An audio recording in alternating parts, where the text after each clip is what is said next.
Hello, everyone, and welcome to the Friday edition of the Society of the Eternal Mile podcast. I'm your host, Noah Sias. On today's episode, we're chatting again with Eric Leblanc from the Northern. If you haven't had the chance to hear his first appearance on the show, you can find that back on episode 5. Eric, welcome back to the show. Hey man, glad you called me back. I'm pretty stoked on all the things you've been doing with the podcast. So Thank you. Stoked to be a part of it. So I wanted to run some questions your way that we didn't cover on your episode, but I have on some of the more recent ones. The staple question for this year has been Warped Tour coming to an end, and I'm curious to see what angle you're going to have on this being from Canada. So this year is it for Warped Tour. Kevin Lyman is ending the tour due to low turnouts and an aging demographic for those who are actually attending for the last couple of years. So a few questions to run by you. What are your thoughts on Warped Tour coming to an end? Do you think the aging demographic is coming for bands in the lower and middle class markets?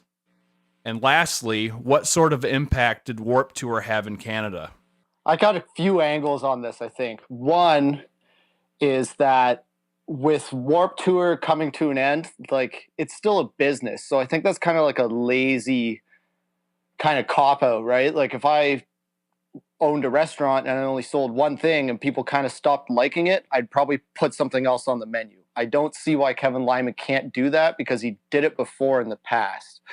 So he should just maybe evolve his business model. But then again, he's been doing it for a long time. Maybe he's just done with it and kind of using the aging demographic as a way out.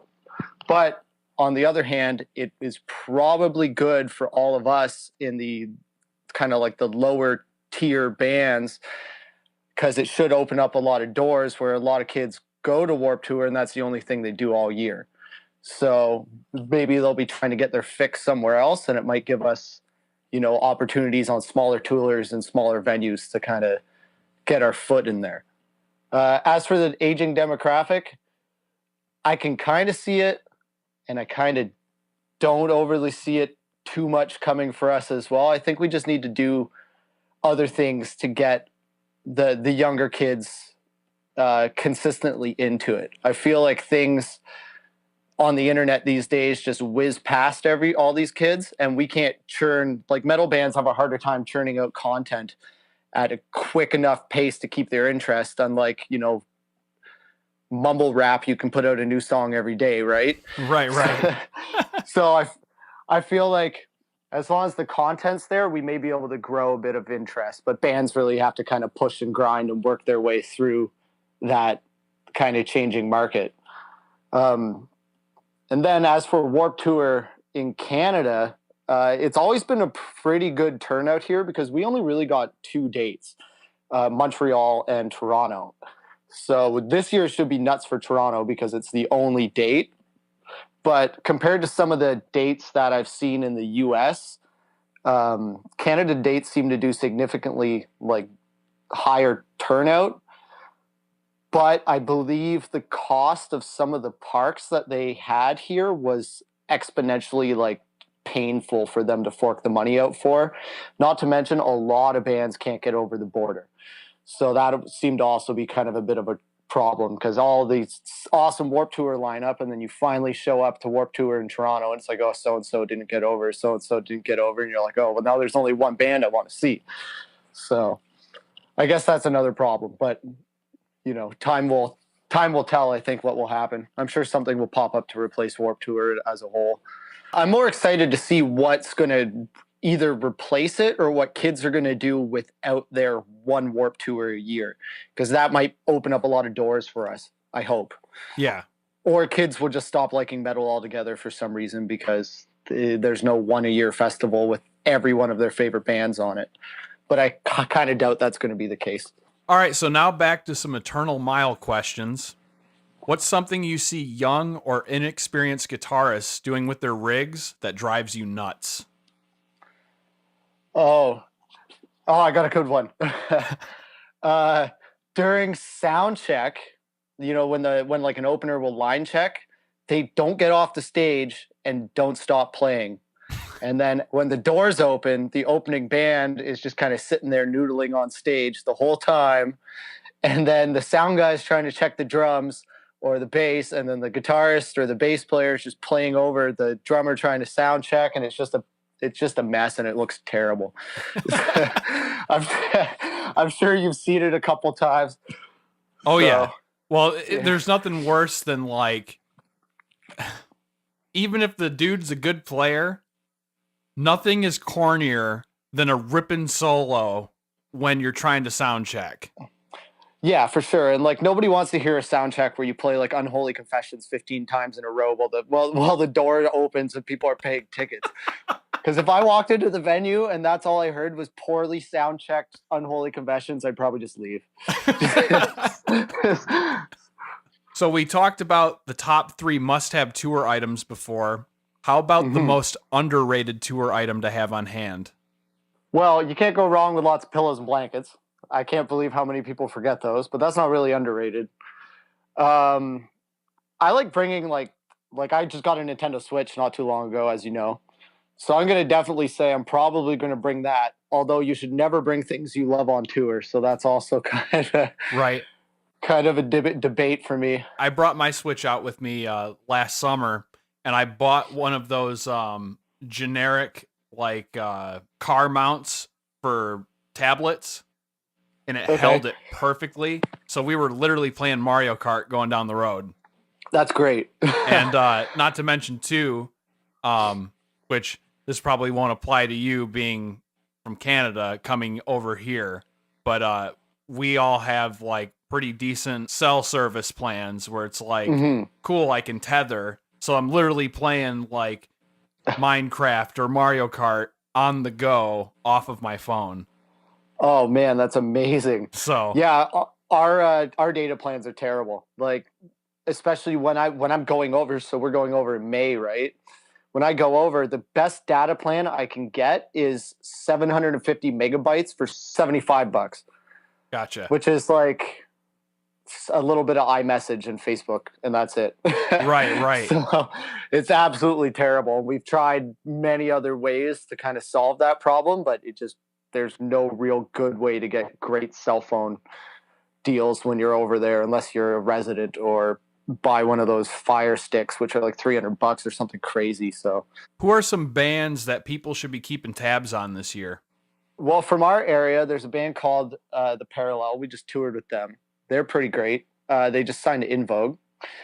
So that's pretty cool. I've been checking out a band called Polaris. I like them a lot. I believe they're Australian. Oh, man, there's so many. There's a band called Behavior, who's local here as well. They have so much music that they're just steadily releasing. So I think they're kind of doing the internet thing in a pretty unique way, and it's kind of worth paying attention to that way. Yeah, man, every time I turn around, there's like a new great kind of band that I'm like, holy crap, this is awesome. All right, and lastly, say a band is playing in Toronto and they find themselves getting into town early with some time to kill. What should they check out? Oh man, this is a good one too, because Toronto's basically the New York of Canada, right? So you could, if you're anywhere downtown, you can probably get out of your van and walk 10 feet and you'll find something really cool. Depending on what you're into, across from one of the venues, so there's the venue Hard Luck. Across from that, there's an arcade bar called Tilt, and there's another one called Dundas Video, which is all, you walk in and it's like all retro games, and every table kind of has like a Nintendo 64 or like a Sega Genesis or something, which is awesome. Then if you're really downtown, there's the CN Tower. That's like a massive tourist attraction. It's basically our Space Needle, or I don't know, whatever.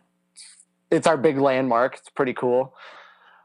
There's also the Ripley's Aquarium if you're into fish. It's fun once. Just go when there's not a lot of little kids. I don't know. It's pretty cool to check out.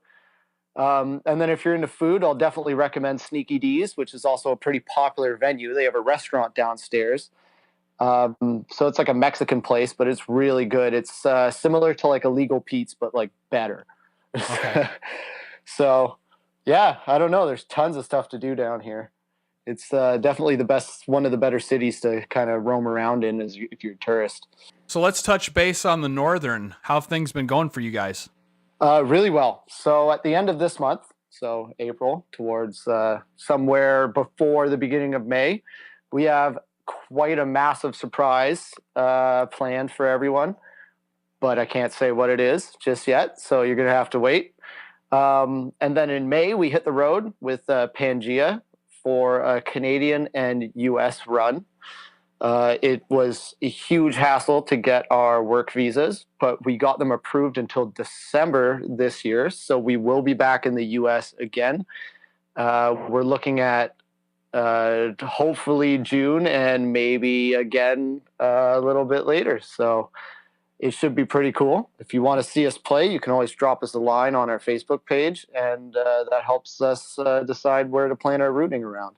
Well, let me tell you, damn it, there's no Michigan date on this one in May, so you better have something on the following ones. I know, we wanted Detroit so bad, but the Ritz changed owners, and we had a hard time getting a date there for some reason. So, gotcha.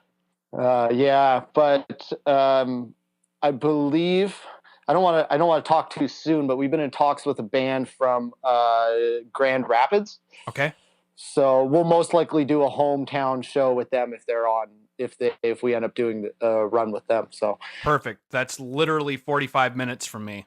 Oh, awesome. And I bet you're probably, if that all pans out, that would probably be at maybe the Stash, which is a sick venue, or if fingers crossed, if it's at the Pyramid Scheme, I'm gonna fucking freak out because the Pyramid Scheme is sick. I'll request it.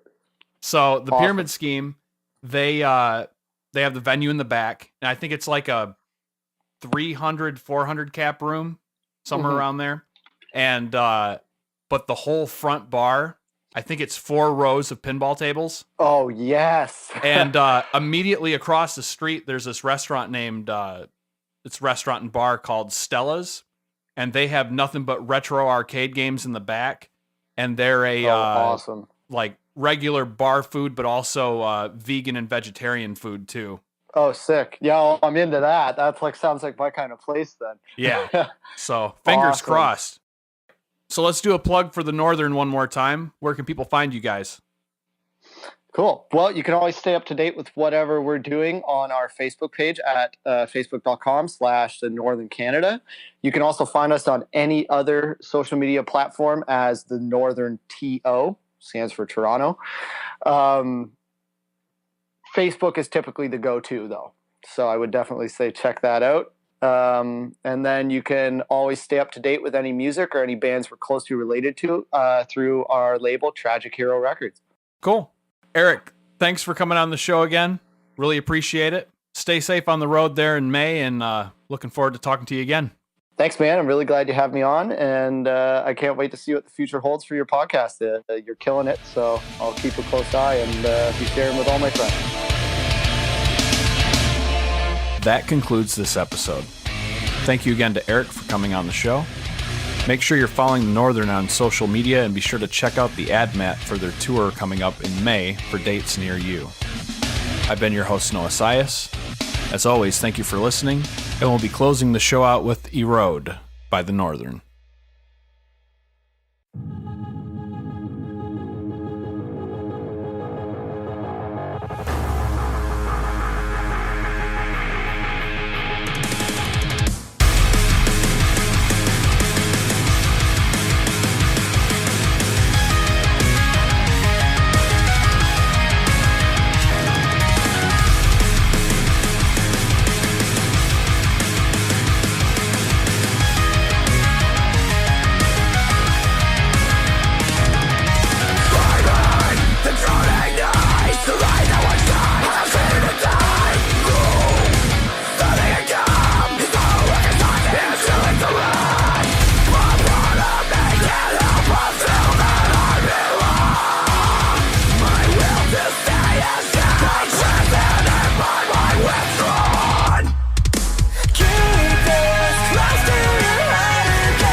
die.